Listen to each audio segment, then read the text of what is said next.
Les enfants, une fois de plus, on mangera ce gâteau sans Oncle Joey. Il n'a pas eu sa liberté conditionnelle.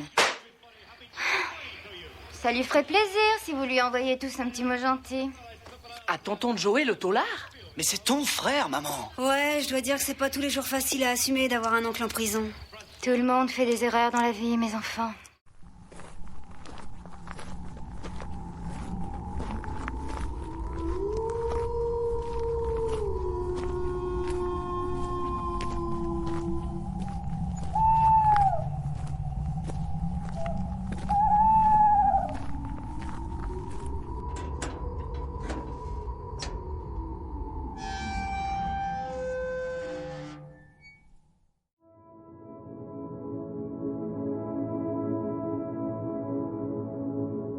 Dans la vie, il y a des séries qui dépeignent avec grande qualité un univers, un sujet ou un thème. Et il y a les autres. Le monde carcéral a été traité de multiples façons dans les fictions télévisuelles. Certaines nous ont captivés par leur réalisme et leur exploration audacieuse du monde pénitentiaire. D'autres, malgré un début prometteur, se sont perdus dans un dédale d'ineptie. Revenons ensemble sur la promesse brisée de Prison Break et découvrons 3 autres séries carcérales qui surpassent sans grande difficulté la série avec les 2 frangins.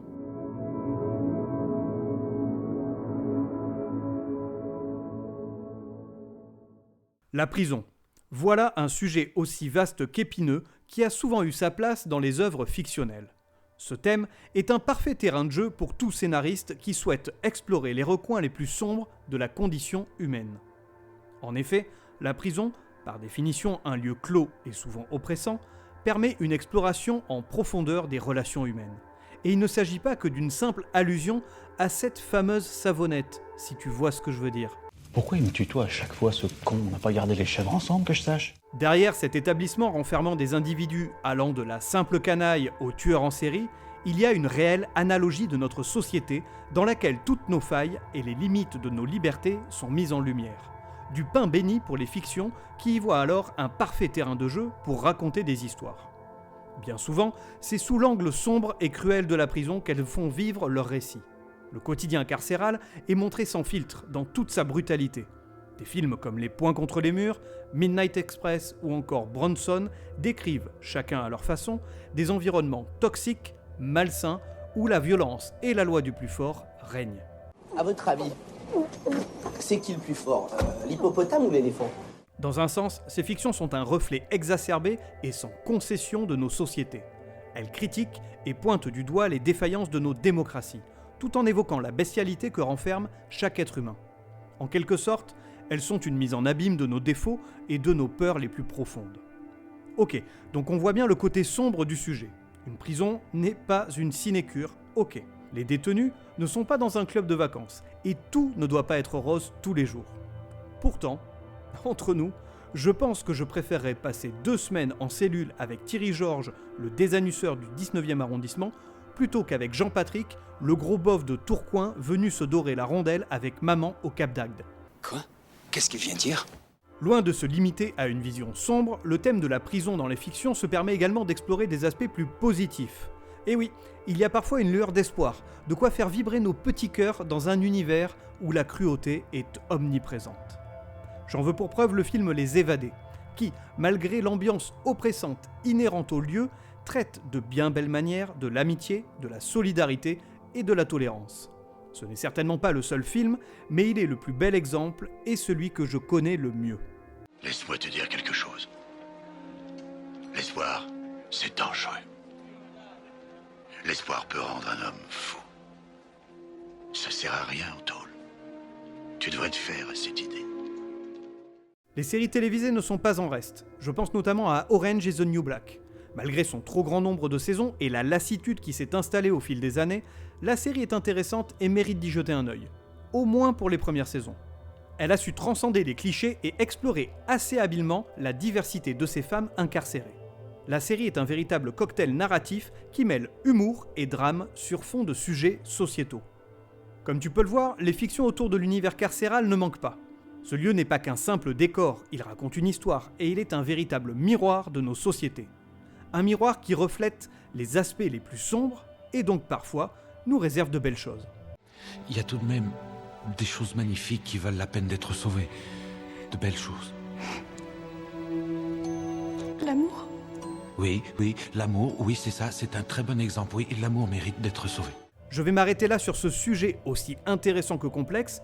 Il y aurait beaucoup trop de choses à dire et ce podcast n'est pas le résumé d'un mémoire de fin d'études en sociologie ou en audiovisuel. Cette introduction sert juste à poser le cadre et donc à t'embarquer avec moi dans le sujet du jour, à savoir les séries qui abordent le thème de la prison. Tu l'auras certainement compris dans le titre, mon propos sera avant tout de te présenter une liste non exhaustive de séries carcérales qui, à mon avis, valent vraiment le coup. En tout cas, bien plus que Prison Break. Tiens, en parlant du loup, que vaut vraiment la série de Paul Schering ? J'en sais rien, mais c'est une bonne question. Donc on s'attaque ici à un sacré morceau que j'ai d'ailleurs déjà abordé dans l'abécédaire des séries de merde. Car oui, Prison Break est une série de merde. Mes propos vont certainement te déplaire, ou pas, et je m'en fous. Mais quoi qu'il en soit, la série n'a clairement pas une place de choix dans la longue liste des séries que j'ai vues tout au long de ma vie.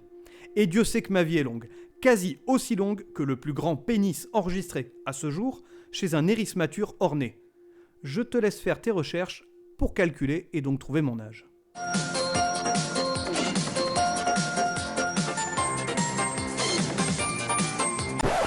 Soit dit en passant, la taille du membre de ce coquin de canard argentin mesure en moyenne 20 cm, soit environ la moitié de la taille de l'animal. Non mais t'imagines un peu si les hommes avaient ce ratio ? Genre, un type d'1m70 se promènerait avec un chibre de 85 cm dans le falzar ? Non mais pas très discret le machin. En attendant, l'expression « se la mettre derrière l'oreille » aurait tout son sens. Bon, je pense que ça ferait un peu négligé de se trimballer avec un gland collé à la joue. Bon, ça suffit maintenant. Vous n'allez pas passer la journée sur ce sujet. Je ne sais pas quelle éducation vos parents vous ont donnée, mais il est certain que le catéchisme vous aurait fait du bien. Une once de morale sous le joug de l'amour de Dieu et de Jésus, notre Sauveur, vous aurait remis dans le droit chemin. Paix à votre âme. On se détend, je suis désolé Marie-Constance. Effectivement, je suis allé trop loin dans mes élucubrations. Mais, attends. Imagine le mec qui fait la queue à la boulangerie et qui a une érection soudaine en voyant les belles miches de la boulangère. Il y a de quoi assommer toutes les personnes devant lui et briser la vitrine. L'accident compte tout de même, non ? J'ai dit ça suffit. Tenez, bien fait pour vous. Stop, ça va pas ou quoi ? Elle m'arrose avec de l'eau bénite. Non mais t'es taré. Je fonds, mais quel monde! Oh non! Parfois je ne la comprends pas Marie-Constance. Mes commentaires grivois sont pourtant à propos. On le verra bien par la suite, dans une série que je vais citer, les kékettes ont clairement leur place dans le lieu qu'est la prison. Bon, bref, tu vois bien que je n'ai pas tellement envie de parler de Prison Break, et que je trouve des subterfuges très limites pour me soustraire à la corvée. En attendant, on est là pour ça, donc c'est parti. Ta gueule, sac à crotte. Prison Break est une série américaine diffusée sur la Fox de 2005 à 2009. En 2017, la série a été déterrée pour une ultime saison sous le titre Prison Break Resurrection. Quel titre de merde. Elle se compose donc en tout et pour tout de 5 saisons pour un total de 90 épisodes. La série a été créée par Paul Schering, à qui l'on doit également la série Zero Hour et le film The Experiment. C'est quoi cet accent débile? Une adaptation du film allemand Das Experiment. Le mec n'a pas fait grand chose de plus, ce qui, entre nous, n'est pas plus mal. Côté casting, Prison Break comprend dans ses rangs Dominique Purcell, perso je l'avais adoré dans la série John Doe, que nous avons pu découvrir en France dans la trilogie du samedi sur M6. Il y a aussi Wentworth Miller, vu depuis dans les séries Flash et DC Legends of Tomorrow. Sarah Wayne Callis, vue dans The Walking Dead et Colony. Robert Knepper, vu dans iZombie et la saison 3 de Twin Peaks. Amaury Nolasco, vu dernièrement dans Hightown. Ou encore Robin Tunney, a.k.a. l'inoubliable Teresa Lisbonne dans The Mentalist. Bon, et dans tout ça, ça parle de quoi, Prison Break ? Voici le synopsis. Un coup monté conduit Lincoln Burroughs, un petit brigand, en prison. Michael Scofield, son frère, un génie, est le seul à pouvoir lui venir en aide. Convaincu de l'innocence de son frère, il décide de faire tout son possible pour le faire sortir de prison et rendre ainsi la liberté à Lincoln. Il est alors loin de se douter qu'une véritable conspiration se joue sous ses yeux.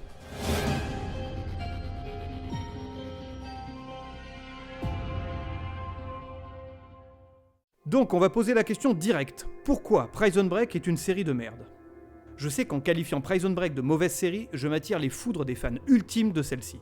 Mais si tu traînes tes guêtres assez régulièrement sur le site de la crypte et sur les réseaux et donc sur ce podcast, tu te doutes bien que je fais exprès et qu'à mon habitude, j'ai enclenché le mode provocateur.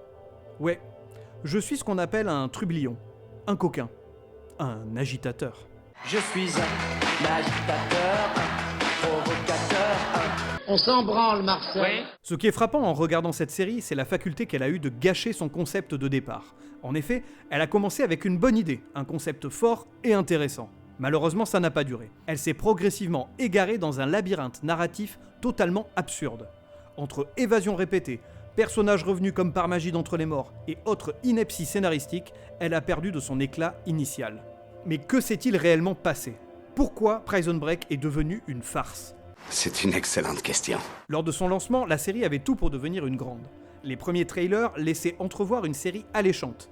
Proposer un personnage d'une grande intelligence, prêt à tout pour sauver son frère d'un système judiciaire et carcéral défaillant, pour moi, c'est cool, j'étais hypé. Je n'étais d'ailleurs pas le seul. La série a frappé fort et a su séduire le public dès le début. Le plan marketing de la Fox a donc remarquablement bien marché, propulsant la série sur le devant de la scène très rapidement avec de très très bonnes audiences. Oh, quel enthousiasme! Quel succès! Diable! C'est ainsi que les 13 épisodes prévus initialement se sont prolongés en 22 épisodes. La Fox a continué sur sa lancée, demandant à Schering de prolonger son histoire sur une deuxième saison. Le créateur a évidemment accepté et a ainsi étiré son récit sur 2 saisons. D'un format assez court, il a ainsi rallongé son histoire avec en prime des saisons au format network, à savoir 22 putains d'épisodes. La suite, nous la connaissons tous et toutes, avec une série qui s'est poursuivie sur plusieurs saisons, et beaucoup trop. De son aveu, Schering pense que, produites de nos jours, les saisons de la série auraient certainement été raccourcies de moitié. Ok ? Thanks, Captain Obvious. Alors, on est d'accord, probablement, surtout sur une plateforme telle que Netflix. Le bémol étant qu'on se serait retrouvé à coup sûr avec des épisodes de plus d'1 heure. Le récit aurait été ainsi étiré d'une façon ou d'une autre. Et on sait pertinemment que quand on étire quelque chose à outrance, ça finit par claquer dans les doigts. Et bordel de merde, ça fait mal. Ça fait mal, hein, oui. Je sais, c'est insoutenable. En conclusion, et sans grande surprise, Prison Break fait partie des séries gâchées. Se contenter d'une seule saison aurait été plus impactant. La série aurait pu entrer dans le panthéon des grandes séries télévisées, ou du moins, dormir sur le paillasson. Au lieu de cela, elle a fini par s'égarer dans un dédale de sous-intrigues et de rebondissements inutiles qui ont finalement nui à sa crédibilité et surtout à sa qualité. Cependant, l'univers des séries carcérales ne se limite pas à Prison Break. Des alternatives existent et nous montrent qu'il est possible de créer des histoires captivantes autour du thème de la prison, sans sacrifier la cohérence ou à la qualité du scénario. Alors, ne te laisse pas décourager par l'expérience de cette dernière, il existe de nombreuses autres séries qui réussissent là où celle-ci a échoué, et je m'en vais te le prouver, de ce pas. Toi t'es un connard, t'as pas le droit de critiquer Prison Break, je sais où t'habites, t'étonnes pas si tu te retrouves avec une tête de sanglier clouée sur ta porte. Ah, je trouvais étonnant de ne pas t'avoir encore vu, Jean-Clément. Je sais que Prison Break, ou Prison Break comme tu dis, est ta série culte et que tu as appelé tes enfants, que tu as d'ailleurs eu avec ta cousine. Bon bref, tu les as appelés Lincoln et Michael. Cette famille me fait décidément très peur. Et entre nous, ne t'offusque pas, car comme je l'ai précisé, Prison Break a malgré tout du bon à ses débuts. À présent, laisse-moi plutôt te présenter 3 séries qui valent vraiment plus le coup que ta série chérie. Et je vais débuter par Oz avec son univers carcéral implacable. Oz est une série diffusée sur HBO de 1997 à 2003. Elle se compose de 6 saisons pour un total de 56 épisodes. En France, tu as pu découvrir la série au milieu des années 2000 sur Série Club et M6 en seconde partie de soirée. Le projet est à l'initiative de Tom Fontana, qui a également scénarisé des séries comme Hôpital St. Elsewhere, Homicide, Copper, Borgia et The Philanthropist. Dernièrement, il était showrunner pour la série City on a Hill avec Kevin Bacon. Côté casting, Oz regorge de noms connus du petit et du grand écran. On peut notamment citer J.K. Simmons, que tu as pu voir dans la série The Closer et dans l'excellent film Whiplash. Il y a Lee Tergesen, que les ados des années 90 connaissent via Code Lisa. Il y a également Dean Winters, vu dans Rescue Me, Eamon Walker, que tu peux suivre actuellement dans Chicago Fire, Harold Perrineau, que tu as pu voir dans Lost et dans la série From, ou encore Kirk Acevedo, que tu as pu voir dans Fringe, Band of Brothers et 12 Monkeys. Bon, et de quoi parle Oz ? Voici le synopsis.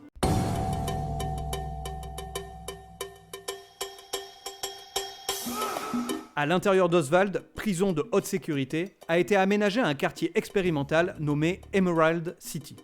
Dans cette prison de verre, les détenus dorment dans des cellules où les vitres ont remplacé les barreaux. Et Tim McManus, directeur du bloc, tente de concilier discipline et éducation. Parmi les prisonniers, aussi bien incarcérés pour braquage, meurtre, trafic de drogue, que ce soit pour 2 ans ou à perpétuité, on distingue différents clans, gangsta, rital, latinos, irlandais, nazis, musulmans, bikers, etc. Une cohabitation difficile. Ils se frottent les uns aux autres, se battent, s'entretuent, s'éliminent par les coups les plus bas. Chaque clan a son leader charismatique, leader à l'autorité tôt ou tard contestée. À Oz, on a plus d'ennemis que d'amis. Les matons ne font pas dans la dentelle et aucun magicien ne vous permettra de claquer des chaussures pour rentrer dans votre foyer.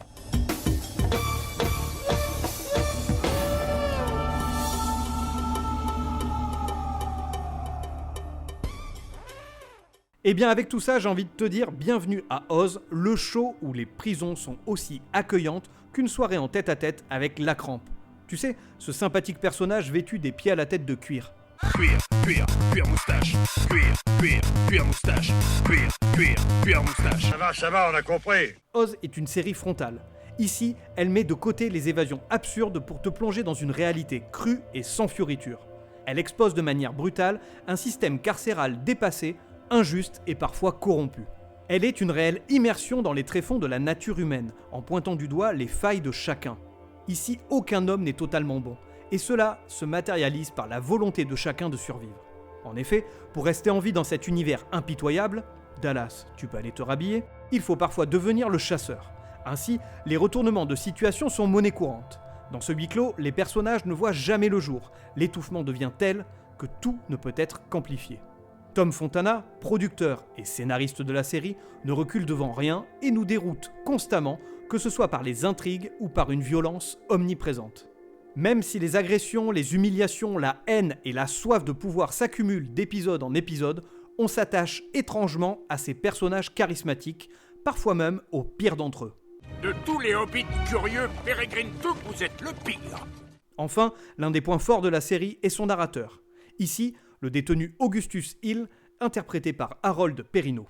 En s'adressant directement à nous à chaque début d'épisode, il nous plonge de manière cynique et ironique dans le quotidien carcéral.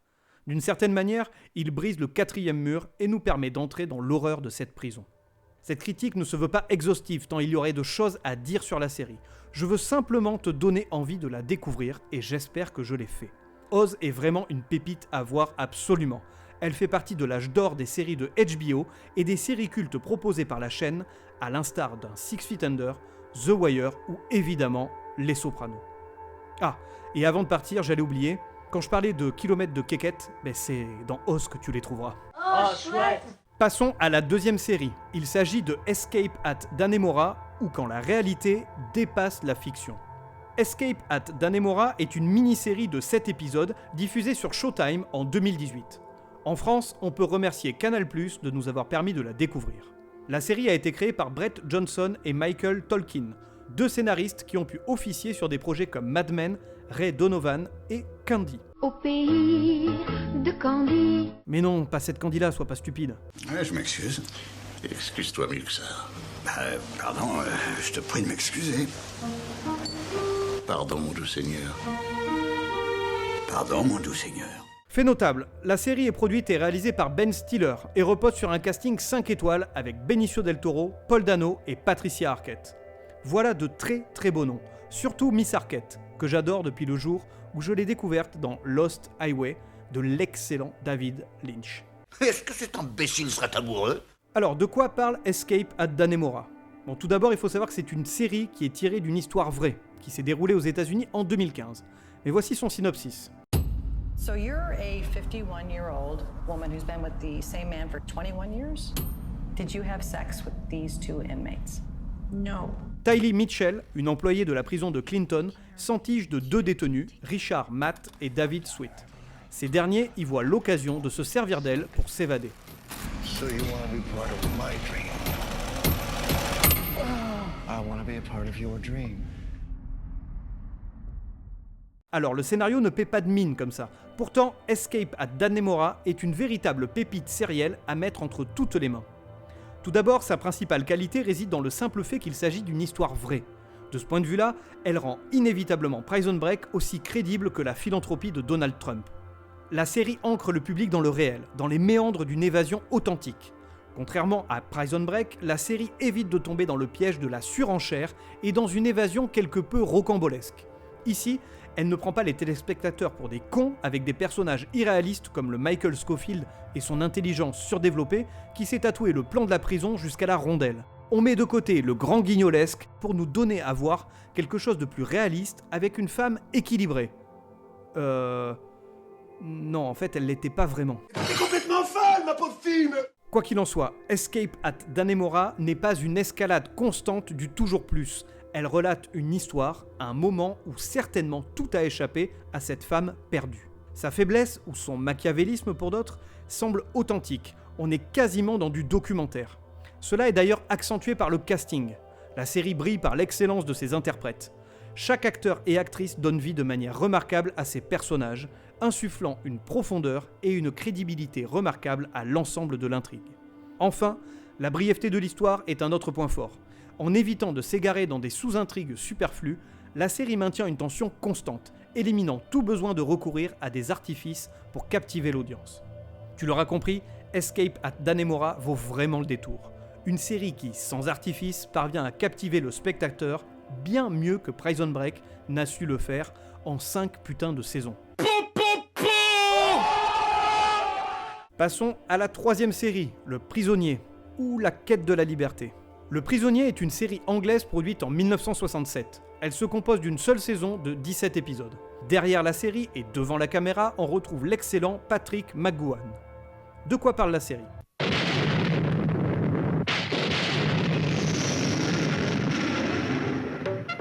Un agent secret britannique démissionne de son poste et quitte le bureau avec fracas. Il rentre chez lui au volant de sa Lotus. Dans son appartement, il prépare ses valises afin de quitter Londres et c'est à cet instant précis qu'il est enlevé. À son réveil, il se retrouve dans un lieu dénommé le village où vit toute une communauté. Tous les habitants qui la constituent sont identifiés par un numéro. L'usage des noms y est prohibé. L'agent secret est désigné comme étant le numéro 6. Face à ces habitants, il y a les geôliers, qui n'ont de cesse d'obtenir des informations sur la démission du numéro 6. Ce dernier aura pour objectif de savoir qui se cache derrière le numéro 1 et de s'enfuir du village. Donc pour la 3e série, délaissons le huis clos traditionnel des prisons, symbolisé par des murs et des barbelés, pour nous aventurer vers une forme d'emprisonnement singulière.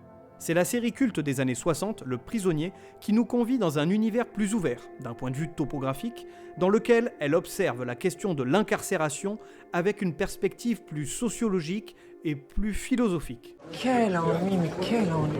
Non, je te promets, et en toute honnêteté, la série est tout sauf chiante. Bien au contraire. Le Prisonnier est une pure merveille de réflexion sur la condition humaine. Elle aborde très subtilement de nombreux sujets qui ont toujours questionné nos sociétés. La liberté, la corruption, la place de l'homme dans la société, le pouvoir, la paranoïa, la politique, etc., etc.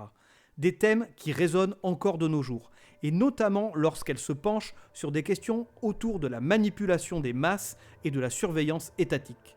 Quelques aspects visuels peuvent sembler datés, pourtant, bien qu'elle ait plus de 50 ans, la série ne fait pas pour autant vieillotte. Ce côté désuet lui donne même un certain charme, contribuant à une immersion totale dans ce monde isolé où se trouve notre héros, le numéro 6.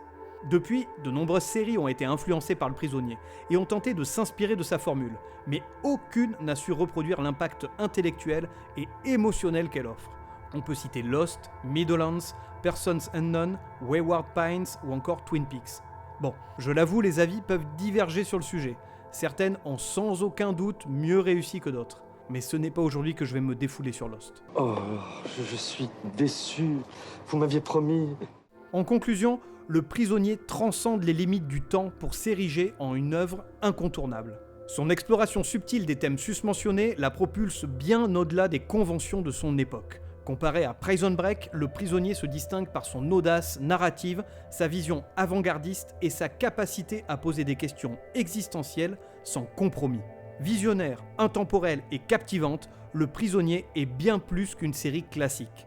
C'est une invitation à la réflexion, à la remise en question, à comment appréhender notre monde et notre place en son sein, faisant d'elle un joyau narratif à ne manquer sous aucun prétexte. Lincoln et Michael, allez vous rhabiller maintenant et laissez faire les grandes personnes. Cassez-vous d'ailleurs, ça m'énerve, ça. Barrez-vous. Allez, comme je suis sympa, j'ai pas envie de te laisser avec seulement 3 séries, je vais t'en conseiller une 4e. C'est généreux de votre part. Oui, très généreux. Vraiment, Gollum. Il s'agit de la série anglaise Criminal Justice. Elle a été diffusée en 2008 sur la BBC. La série est écrite par Peter Moffat, à qui l'on doit des séries comme Silk, Your Honor et The Night Of. Cette dernière est d'ailleurs bien connue du grand public, certainement plus que Criminal Justice. Pourtant, The Night Of est une simple adaptation de la série dont je te parle depuis quelques secondes. Et oui, nos amis américains aiment bien adapter des séries à succès produites par nos voisins d'outre-Manche. Ce n'est pas la première fois et ce n'est sûrement pas la dernière. Ce podcast étant déjà bien trop long, je ne vais pas m'étendre sur la série. Je te renvoie plutôt sur la fiche de celle-ci que tu trouveras sur le site de la Crypto-Série, donc www.cryptosérie.fr. Il y a des informations sur la série et ma critique. Mais tu peux néanmoins te douter que la série vaut vraiment le coup, sinon je ne te la conseillerais pas. Alors, que peut-on conclure de tout ça ? Eh bien peut-être que Prison Break, initialement prometteuse avec un début intéressant, a perdu son chemin dans un labyrinthe de rebondissements invraisemblables. Se cantonner à une histoire courte et simple aurait pu être salvateur. Malheureusement, de mon point de vue, la cupidité de certains et certaines a conduit la série tout droit dans la catégorie des séries de merde. C'est dit, et c'est redit, Prison Break est une série de merde. Mais y a rien à développer, c'est de la merde, c'est tout. Les alternatives, telles que Oz, Le Prisonnier et Escape at Dannemora, sans oublier Criminal Justice, offrent des échappatoires narratives bien plus crédibles, prouvant qu'une histoire avec comme point central la prison peut être captivante sans sacrifier à la cohérence. À présent, à toi de choisir. Préfères-tu entrer dans la cellule de l'absurde et du n'importe quoi, ou dans celle d'un univers rationnel, ou du moins pertinent ?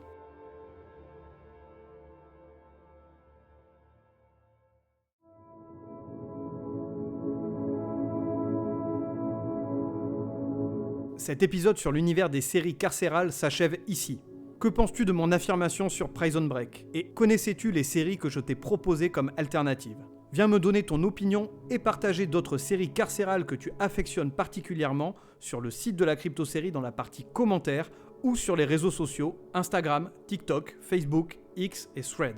Tu peux retrouver tous les épisodes du Son de la Crypte sur toutes les plateformes de podcast ainsi que sur la chaîne YouTube de la Crypto-Série. Je te donne rendez-vous très prochainement pour un nouvel épisode du Son de la Crypte. D'ici là, profite de la vie, essaye tout de même de ne pas finir en prison, et bisous.